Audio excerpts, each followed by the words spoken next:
Hey there, everybody. It's coming up on 3 o'clock in the afternoon, middle of November.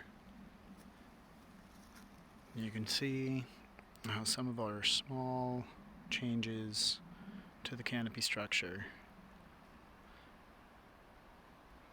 have managed to bring in a little extra dappled sunlight, even in the late afternoon, to the hillsides, which are some of the next growing spaces on the property that we plan to take advantage of.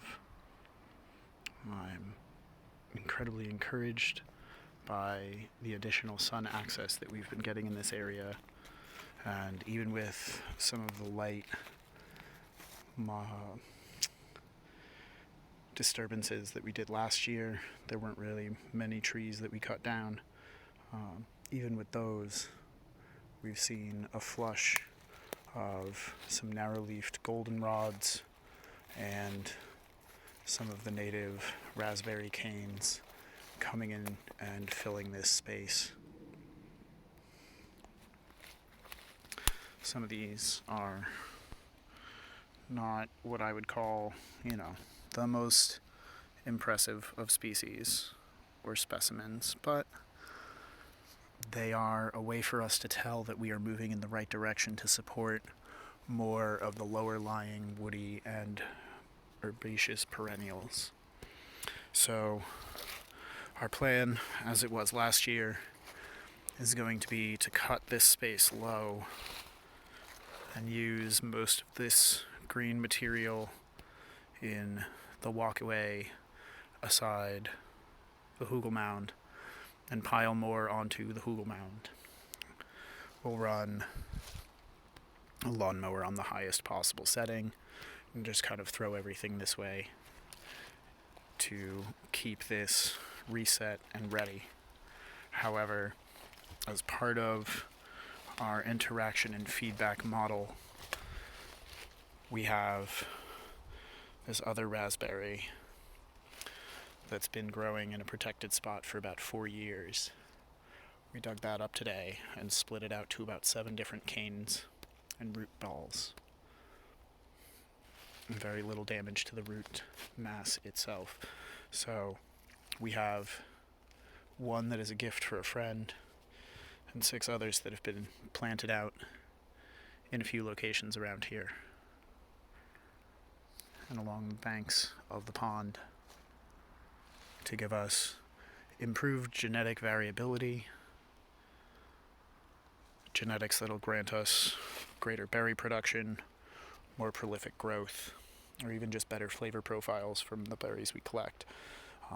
Those will be folded into this grouping of its wild brethren because the space is ready for it, and we're accepting that feedback and planning to integrate. So once these other lower-lying wilder plants are cut back a little bit for management and for some green manure, these other ones will be pinned and scuffed a bit so that we have runners producing. And from this one root mass, we may be able to get 5 or 6 more shoots and sets of canes coming up next year. And that's an exciting proposition. When we move along up the way, you can see some of the other things we've been doing today. The stair treads are nearly in place. You'll notice that some of them are lying almost as edging to the stairwell, but I'm not 100% sure where the best place is going to be. I tend to start at my bottom step, which, if I take a step back, you'll notice the dog sitting at the crossroads between the tractor path and the dog's running trail off to the left, where we've been mounding more in the form of hugel mounds and some of these other skinny, crappy trees. So our design intention is to have this stairwell on the really steep, cutting across the topography path. this should be stairs for ease of access, so that you can come down and meet this literal fork in the road where you can go behind us, back towards the pond,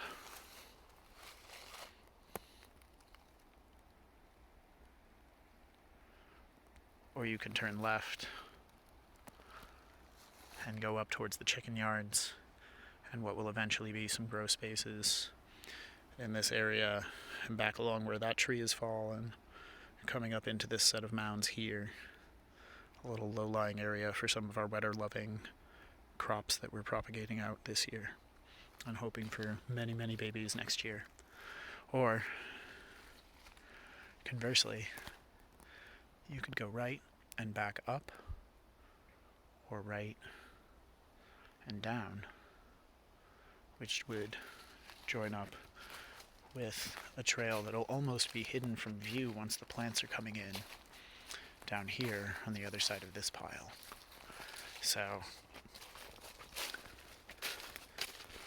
having those stairs as an access point, as an intentional break and reflection spot for any visitors who are deciding where they want to get lost in the food patch on their first trip, can make that decision. I'm going to be taking some of the lessons from this set of stairs that we built earlier this year.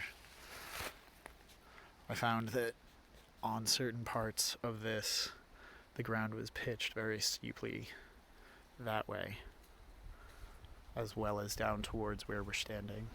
And so occasionally I would dig down, and what I ought to have done was dig set trenches for some of these upper logs.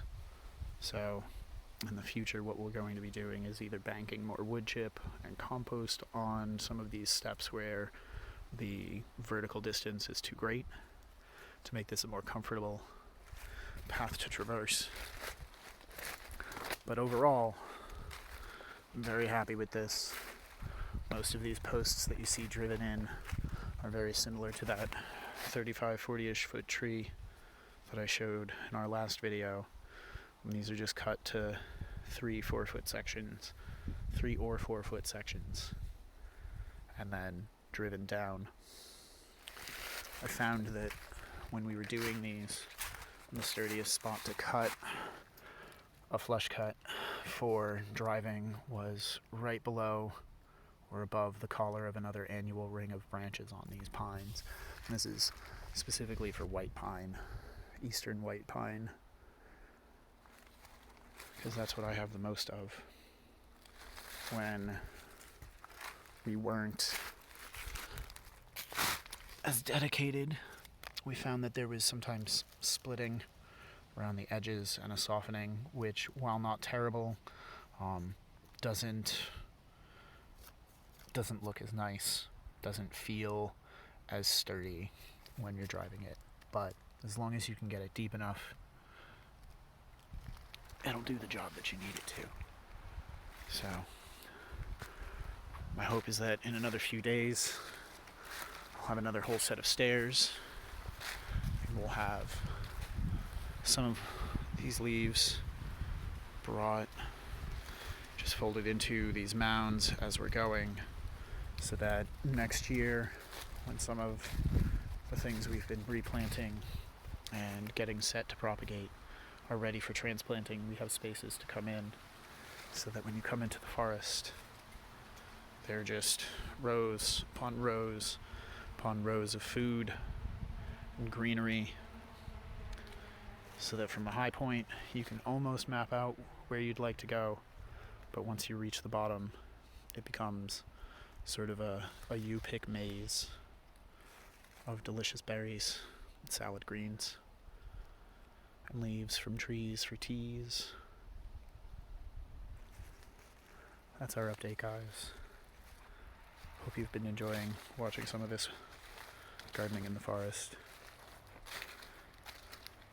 As always, thanks for watching. Happy planting.